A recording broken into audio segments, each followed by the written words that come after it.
예, 왕이 문에 앉아 계신다라는 제목으로 우리가 말씀을 한번 생각해 보겠습니다. 자, 다윗은 전쟁에서 승리합니다. 그런데 오늘 말씀 보면 압살롬을 위하여 슬퍼하는 다윗입니다. 그래서 왕이 슬퍼하니 전쟁에서 승리하고 돌아오는 백성들이 어떻게 합니까? 부끄러움으로 가만히 성읍에 들어갔다라고 말씀합니다. 자, 요압은 다윗 왕을 찾아가서 얘기합니다. 군사들을 위로하지 않으시면 화가 왕에게 임할 것입니다. 라고 합니다. 그리고 이스라엘 지파들은 다윗을 다시 모셔 올 일에 대하여 서로가 의논을 하고 있습니다. 첫 번째는 승리를 기뻐하지 못하게 되었습니다. 1절에서 4절입니다. 어떤 사람이 요압에게 아뢰되 왕이 압살롬을 위하여 울며 슬퍼하시나이다 하니 왕이 그 아들을 위하여 슬퍼한 다음이 그날에 백성들에게 들리매 그날의 승리가 모든 백성에게 슬픔이 된지라. 그날의 백성들이 싸움에 쫓겨 부끄러워 도망함같이 가만히 성읍으로 들어가니라. 왕이 그의 얼굴을 가리고 큰 소리로 부르되 내 아들 압살롬아 압살롬아 내 아들아 내 아들아 라고 말씀합니다. 자, 전쟁에서 승리했습니다. 그런데 오늘 성경 말씀 보면 뭐라고 얘기합니까? 다윗은 그 전쟁에 승리했음에도 기뻐하지 않습니다. 그 전쟁에서 승리하고 그 기쁨을 백성들, 전쟁터에 나갔던 군사들과 함께 나누어야 되는데 다윗은 그렇게 하지 않습니다. 그 이유가 오늘 성경이 말씀되잖아요. 아들 압살롬의 죽음으로 인해서 다윗은 슬픔에 잠겼습니다. 그래서 백성들은 어떻습니까?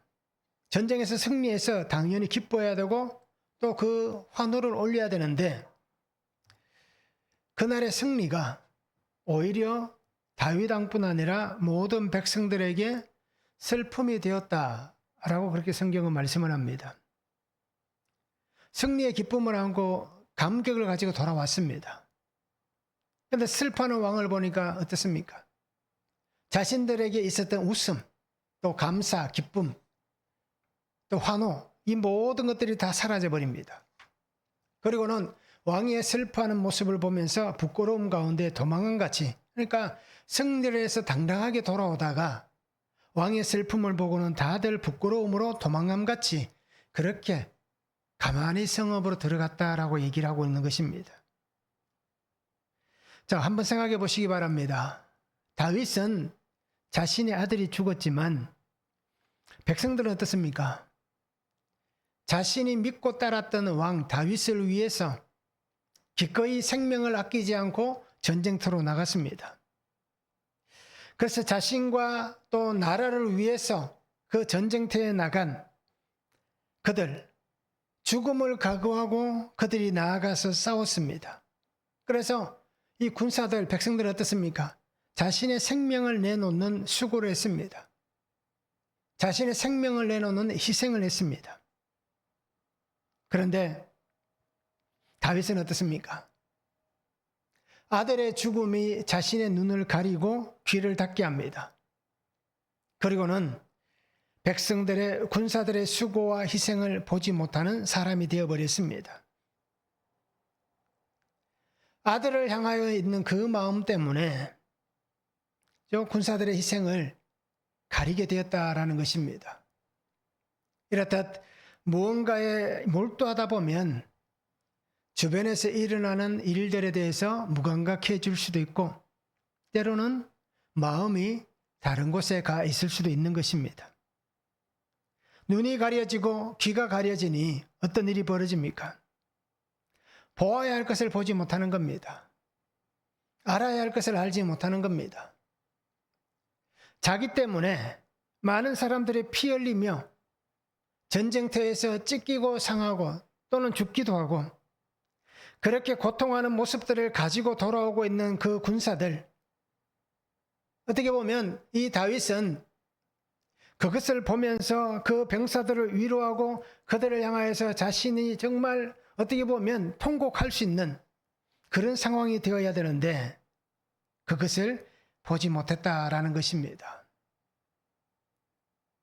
그리고는 어떻게 보면 왕으로서는 해서는 안 될 행동을 지금 백성들에게 하고 있는 다윗입니다. 개인적 슬픔은 있을 수 있습니다. 그렇잖아요. 아무리 적군이었지만 아들이지 않습니까?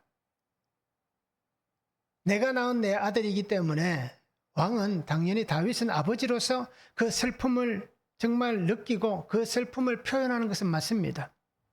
그런데 병사들 앞에서는, 그죠? 백성들 앞에서는 그가 그런 모습을 보여서는 안 된다라는 겁니다. 결국 왕의 눈치를 보게 되는 겁니다.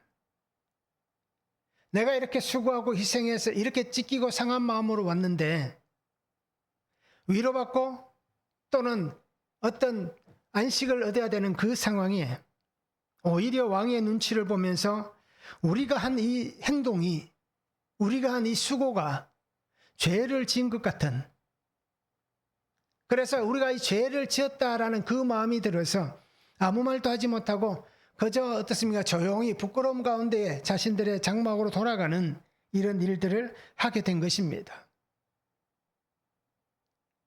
그래서 사람은 연약합니다. 그렇기 때문에 실수할 수도 있고 또는 감정적으로 치우쳐서 감정적인 행동을 할 수도 있습니다. 그러나 내가 실수하고 감정적으로 치우침을 통해서 또 다른 슬픔과 또 다른 아픔을, 또 다른 억울함을 만들어내어서는 안 된다라는 것입니다. 그리고 오늘도 우리도 마찬가지입니다. 우리도 인생이기 때문에 치명적인 실수를 할 수 있습니다. 감정적인 마음의 행동을 할 수 있습니다. 그런데 그것으로 인해서 나 때문에 또 다른 사람들이 슬픔에 빠지고 아픔을 겪고 억울함을 당하는 이런 일들을 우리가 만들지 말아야 한다라는 것입니다. 오늘 나의 눈을 가리는 일들은 무엇이 있습니까? 나의 마음을 빼앗아가는 일들은 무엇이 있습니까? 무엇 때문에 우리의 눈을 가리고 무엇 때문에 우리의 마음을 빼앗아갑니까? 아니면 내가 눈이 가려지고 마음이 빼앗겨서 나는 어떤 말을 하고 어떤 행동을 하고 있습니까? 나의 입장에서는 이것이 정당하다라고 얘기하지만 그러나 공동체 안에서 그것이 정당하지 않을 수도 있잖아요. 그러면 그것으로 인해서 누군가에게 또 아픔을 주고 있지는 않는가라는 것입니다. 결국 내 감정 때문에 누군가에게는 불편함이 일어나는, 누군가에게는 답답함이 일어나는, 누군가에게는 씻을 수 없는 그런 부끄러움이 일어나는 그런 일들을 우리가 짓고 있지 않는가라는 것입니다. 그래서 우리 성도님들이 오늘 다윗을 보시면서 우리가 분명히 깨달을 수 있기를 원합니다. 감정적 기복 때문에 아픔을 만들어내거나 상처를 만들어내지 않기를 바랍니다. 만약에 내가 아픔과 상처를 만들어내고 있다면 나에게 들려지는 소리들을 잘 들을 수 있기를 원합니다. 그래서 들려진 그 소리 안에서 우리가 감정적 기복을 끊어내고 그래서 나 때문에 상처를 받고 아파하는 일들이 생겨나지 않도록 우리가 들려지는 소리들에 귀를 기울이시기 바랍니다. 그래서 그 소리를 들을 수 있도록 귀를 여시기 바랍니다. 그 소리를 들을 수 있도록 마음을 여시기 바랍니다. 그 소리를 들을 수 있도록 우리의 삶을 여시기 바랍니다. 그 소리를 들을 수 있도록 우리의 신앙, 우리의 믿음을 여시기 바랍니다. 그래서 들을 수 있도록, 들은 대로 살아갈 수 있도록, 들은 것을 가지고 분별하며 살 수 있도록 우리 날마다 말씀 앞에 나아가시기 바랍니다. 그래서 우리가 매일 말씀을 묵상하는 이유가 바로 여기 있습니다. 하나님의 말씀이 들리고 들린 말씀 안에서 내가 열려져야만 소리를 듣고 분별하고 살아갈 수 있기 때문입니다. 그래서 오늘 우리 성도님들이 나로 인해서 힘들어하거나 억울한 일들이 생겨나지 않도록 날마다 우리가 말씀 안에서 자신을 바르게 하고 또 말씀 안에서 우리의 모든 것을 말씀으로 잘 다스려낼 수 있는 그러한 성도의 삶이 되면 좋겠습니다. 한번 적용해 보시기 바랍니다. 내 기분, 감정에 끌려 살면서 다른 사람들에게 상처와 고통을 주고 있지는 않습니까? 내 감정, 내 기분대로 살면서 다른 사람에게 상처 주고 고통을 주는 일들은 없는지 한번 적용해 보시기 바랍니다. 나 때문에 일어나는 가정과 공동체의 일들은 무엇이 있습니까? 나 때문에 어떤 사건들이 일어납니까? 어떤 문제들이 발생합니까? 나 때문에 일어나는 그런 사건들, 그것이 가정 안에서나 공동체 안에서 어떤 일들이 있는지 한번 적용해 보시기를 바랍니다.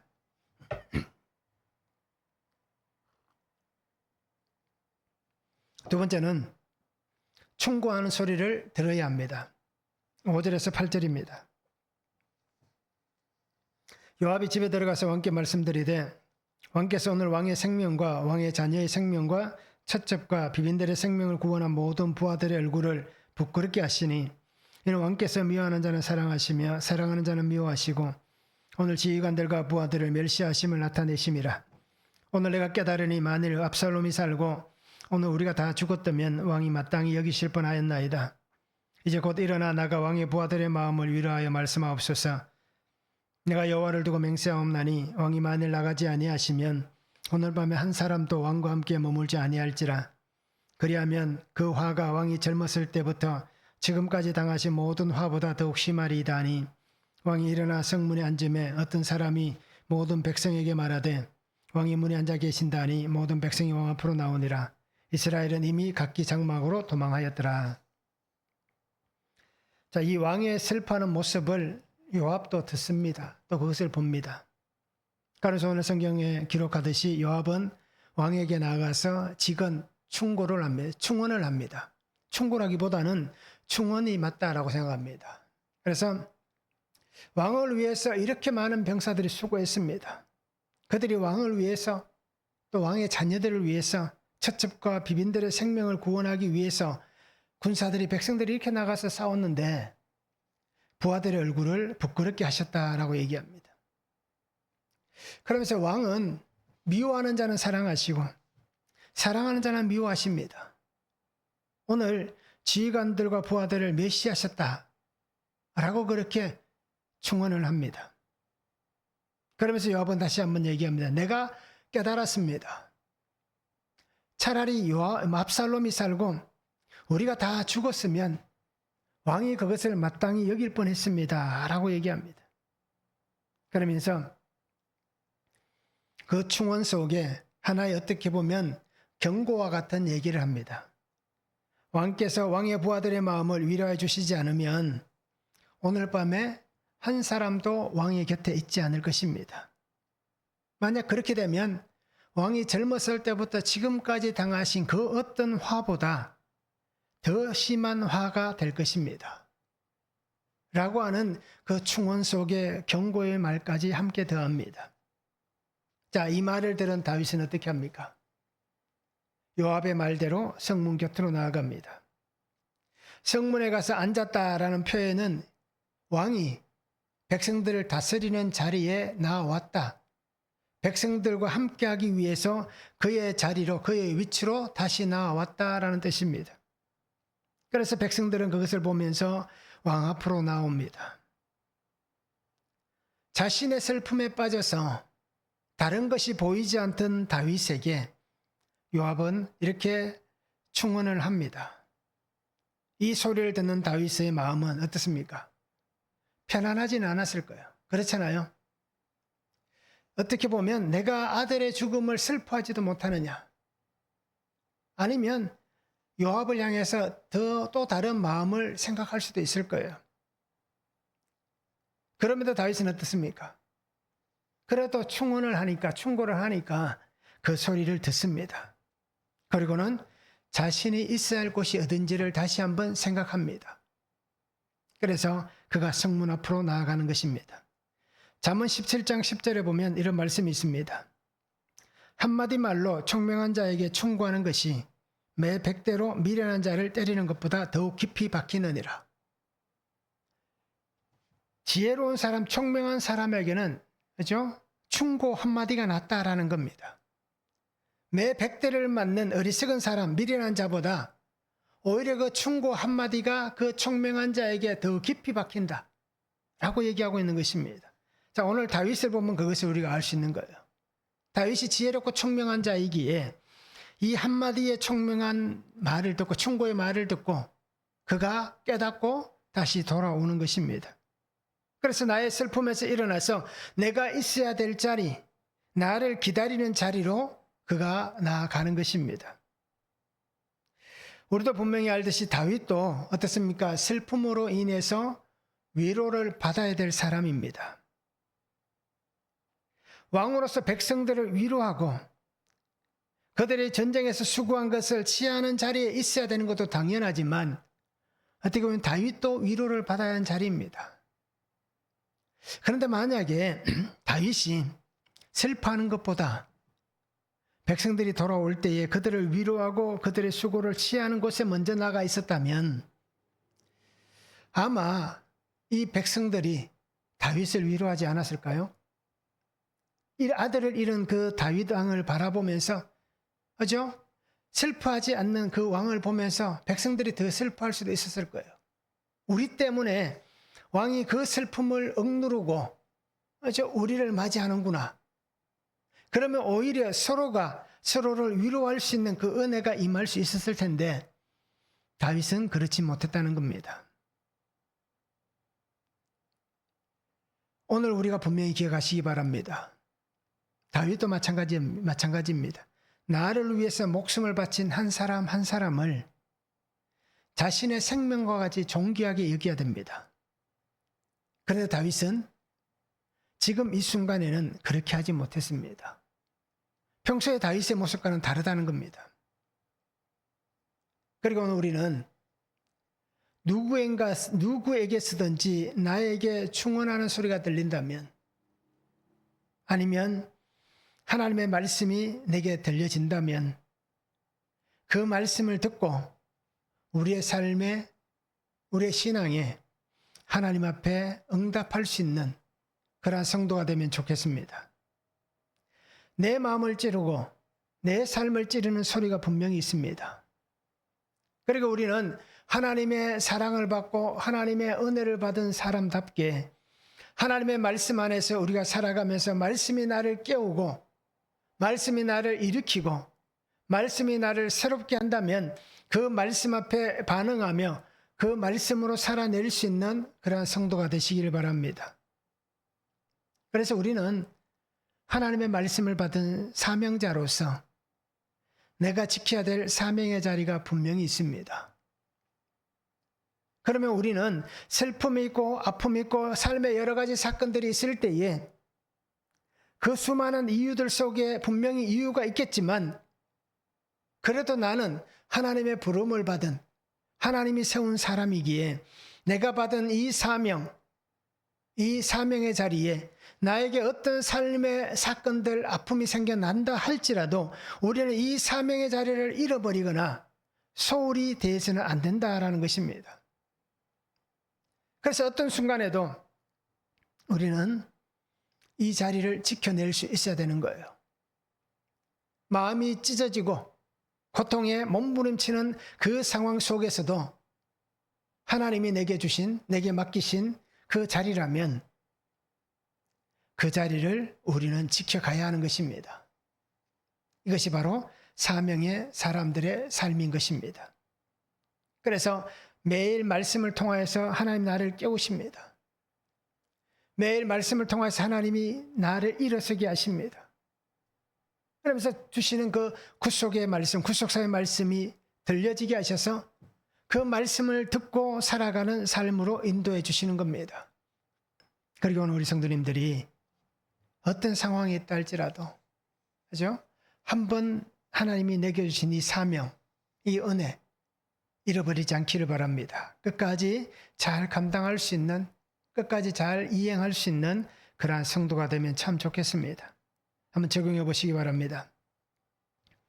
나를 부르시고 다시 세워가시는 사명의 자리는 어디입니까? 나의 사명의 자리. 내가 지금 지치고 상하고 찢겨 있으면 그 속에서도 하나님이 주신 그 사명이 있잖아요. 나를 부르십니다. 다시 세워가십니다. 이 사명의 자리가 어디인지 한번 적용해 보시길 바랍니다. 마음을 찌릅니다. 듣기 거북한 말들이 있습니다.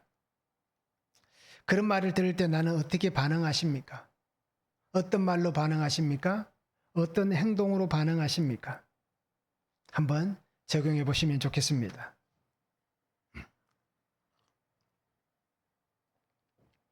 세 번째는 잘못을 인정하고 다시 돌이켜야 합니다. 9절에서 10절입니다. 이스라엘 모든 지파 백성들이 변론하여 이르되 왕이 우리를 원수의 손에서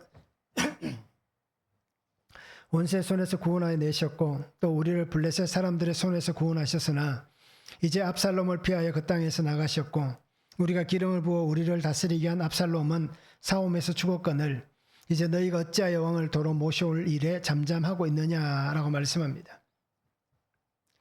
자, 이스라엘 지파들은 다윗 왕을 다시 모셔와야 된다라고 하는 변론, 그 의논을 지금 나누고 있습니다. 그러면서 얘기합니다. 왕이 원수의 손에서 우리를 구원해 내셨다. 그런데 우리는 어떻게 했느냐? 우리가 압살롬에게 기름을 부었다. 그리고 그를 왕으로 세웠다. 그런데 그는 죽었다라는 겁니다. 그러기에 우리가 다윗 왕을 다시 모셔오는 일에 잠잠했어야 되느냐라고 하고 있습니다. 자, 오늘 말씀을 한번 보시기 바랍니다. 이스라엘 지파들, 그래서 이스라엘 모든 지파라는 표현을 씁니다. 그러면 최소한 10개 이상 지파가, 그죠? 이 압살롬에게 왕으로서의 기름을 부었다라는 뜻입니다. 아버지를 반역해서 일어난 그 아들에게 이스라엘 모든 지파들이 그에게 기름을 부어서 왕으로 세웁니다. 즉 다윗을 향한 반역, 배신에 모든 지파가 동조하며 압살롬을 왕으로 인정했다라는 것입니다. 결국 이 얘기는 어떤 얘기입니까? 다윗이 자신들에게 엄청난 부와 평안을 갖다 주었음에도 불구하고 또 다른 이익을 따라서, 그렇잖아요. 더 많은 이익을 얻기 위해서 다윗을 반역하고 압살롬을 추종해서 따라가고 있다라는 것입니다. 그런데 오늘 전쟁에서 압살롬이 이길 줄 알았습니다. 왜냐하면 군사적으로도 숫자가 훨씬 많잖아요. 그래서 오늘날은 어떤 장비의 싸움이지만 이때 당시의 전쟁은 사람의 싸움입니다. 사람의 숫자가 많으면 당연히 전쟁에서 승리하는 겁니다. 그런데 압도적인 숫자를 가지고도 다윗을 이기지 못했습니다. 결국 다윗이 전쟁에서 승리했기 때문에 그들은 어떻게 보면 울며 겨자 먹기 식으로 자신들의 일어났던 일들, 자신들이 했던 일들에 대해서 변론을 하는 거예요. 우리가 잘했느냐, 잘못했느냐라는 겁니다. 그래서 자신들이 잘못되었다. 다윗을 반역한 것, 배신한 것은 잘못된 사건이다. 그러면서 얘기하는 게 뭡니까? 다윗이 우리를 원수의 손에서 구원하여 내셨다. 우리를 블레셋 사람들의 손에서 구원해 내셨다. 다윗이 왕이 될 때에 가장 큰 적이 누구였습니까? 사울 왕 때도 마찬가지였습니다. 다윗이 어릴 때 싸워서 가장 큰 승리를 이뤘던 것이 바로 골리앗입니다. 다른 어떤 큰 전쟁에서의 승리보다도 골리앗과의 전쟁이 가장 압도적이다 라고 얘기하는 거예요. 왠지 아시지 않습니까? 가장 치욕적이고 가장 어떤 두려움에 떨던 그때에 가장 볼품없는 소년이 나타나서, 그죠? 그 골리앗을 이겼기 때문에 그것보다 더 큰 전쟁의 위안은 그들에게 없었습니다. 그래서 다윗은 만만이다 라는 그런 노래까지 지었잖아요. 자, 이렇듯 그러한 모습들을 그들이 다시 기억하는 거예요. 그래서 다윗을 왕으로 다시 모셔와야 되는 것 아니냐라는 것입니다. 하나님께서 기름 부어 세운 다윗 왕이었습니다. 그리고 왕이 죽지도 않았습니다. 왕이 존재하고 있습니다. 그런데도 그들의 행위는 어떻습니까? 압살롬을 따라가는 거예요. 그리고 압살롬에게 기름을 부어 왕으로 세운 것입니다. 이것은 하나님을 배신하는, 하나님을 떠난 악함이고 또 다윗을 배신하고 떠나는 악함입니다. 그러니 이제서야 저들의 눈이 깨달아져서 우리가 이런 잘못을 저질렀다, 우리가 이렇게 악하게 했다 라고 하는 그 죄를 고백하게 되는 것입니다. 그래서 자신들의 잘못된 선택, 결정, 그것에 대한 책임을 다시 자신들이 지는 겁니다. 그리고는 우리가 이렇게 잘못된 선택과 결정을 했기 때문에 이것을 돌려야 된다. 눈앞에 펼쳐진 현실 앞에서 우리의 잘못을 인정하고 그 잘못된 것을 돌이켜서 다윗에게 나아가는 그들의 모습이 되는 것입니다. 자, 우리가 알듯이 저도 그렇지만 사람들은 어떻습니까? 저도 늘 그렇습니다.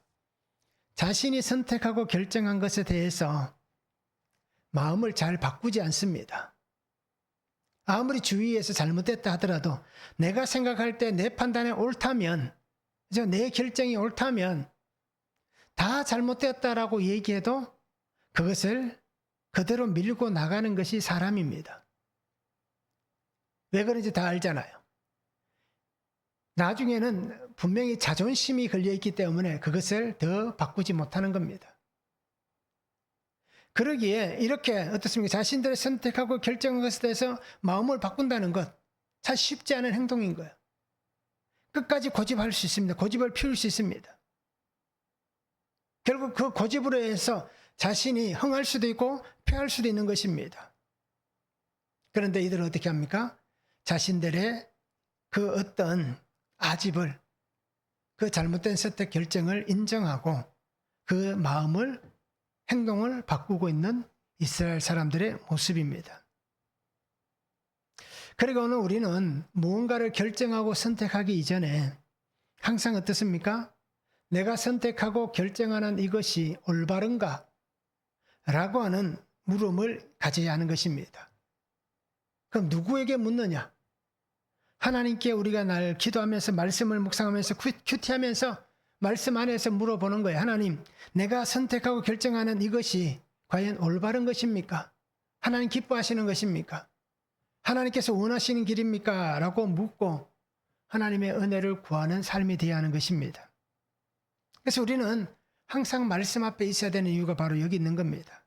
그래서 말씀 앞에서 하나님의 뜻을 구해야 되고, 그리고 하나님 주신 그 말씀 안에서 결정할 수 있는 그러한 성도가 되어야 할 것입니다. 그래서 우리는 나에게 있는 죄가 있다면, 나에게 있는 잘못이 있다면, 또는 가족이나 형제나 또 성도들에게 또 동료들에게 내가 잘못한 것이 있다면 우리는 바로 인정할 수 있어야 됩니다. 그리고 내가 잘못했다 라고 하는 분명한 고백이 있어야 되는 겁니다. 그리고 그 삶을 돌이켜야 되는 것입니다. 이것이 우리가 구속사의 말씀 안에 살아가는 성도의 삶의 모양인 것입니다. 늘 말씀 안에서 말씀으로 삶을 살아갈 수 있는 성도가 되고, 말씀 안에 하나님 뜻 안에 돌이킬 수 있는 그러한 삶을 우리가 함께 살면 참 좋겠습니다. 한번 적용해 보시기 바랍니다. 나는 잘못을 잘 인정합니까? 그리고 그것을 인정하고 잘 돌이키는 사람입니까?